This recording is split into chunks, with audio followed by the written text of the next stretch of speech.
Hi, it's me, Beck. You should know that by now, because it's week 10.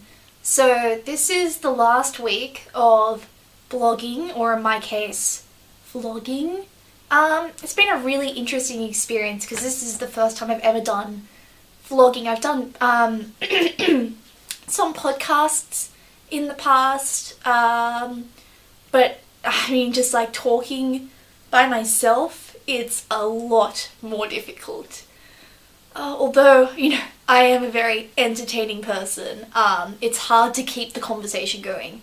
But I think it's been going okay. But getting back on track. So this week we talked about the Australian game industry, which was really interesting because prior to that I didn't really know much about the Australian game industry or that it even existed. But it does, so go us. So I thought that I'd talk about the kind of audience that we want to be targeting with our board game. Initially, when we were looking at our board game, we were even thinking that one of the board shapes we could use would be the UOW campus map. But we decided to scrap that because we wanted to make it accessible to all university students.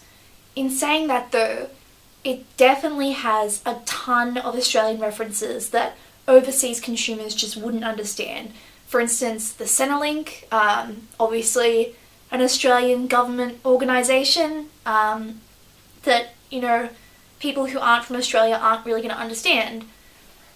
There's also different sort of fee reforms and stuff like that. There's Australian sort of jokes in there. I think our context has definitely influenced this game a lot.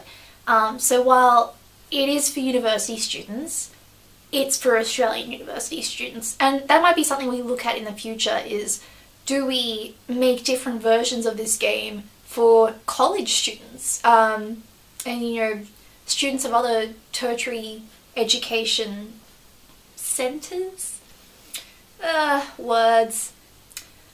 So bye forever.